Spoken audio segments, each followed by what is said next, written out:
So I got all this Nintendo handheld console from Japan. Ngayon, usong-uso yung mga nagkokolekta ng ganitong mga gadgets. For example, itong Nintendo DS XL at itong Nintendo DS Lite. So marami ngayon ang naghahanap nito. Sobrang hirap makahanap nito dito sa Pilipinas, kaya mostly sa Japan kami naghahanap sa mga pasabay o kaya naman yung mga direct stores na nagtitinda.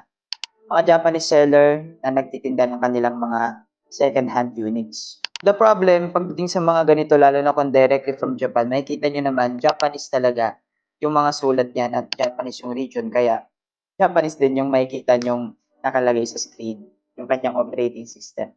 At isa pa sa problema guys, yung kanyang mga charger adapter, yung AC adapter niya.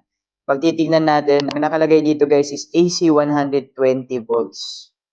So, kailangan yung gagamitin natin dito, yung pagsasaksakan natin ng AC is 120 volts. So, ang problema sa Pilipinas is, ang ginagamit natin dito ay 220 volts. So, paano yun? Masisira to pag rekta natin isasaksak. Original Nintendo pa naman na charger to guys.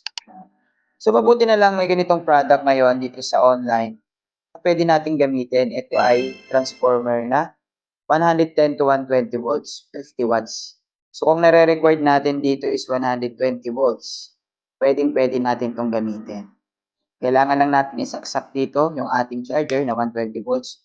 At ito naman, isasaksak natin sa mismong outlet natin. Outlet natin na to is 220 volts. Pwede natin isaksak yan. And by doing that, medyo bulky lang siya, pero by doing that, magagamit na natin itong ating charger na original sa ating Nintendo DS Lite. So, as you can see, nagkakarga na siya. You can see guys, nagkakarga yung ating Nintendo DS Lite. Original yung charger niya, kaya siguradong mapoprotektahan nito yung ating battery. Kasi, syempre, original battery, original pa to lahat. So, original din dapat yung gagamitin nating charger.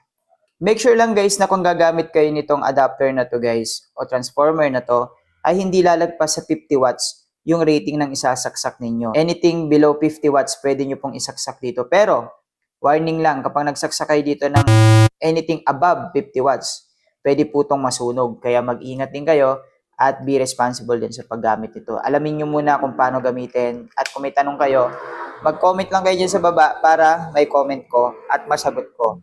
So yun lang guys, don't forget to follow me para sa marami pang mga useful tips like this.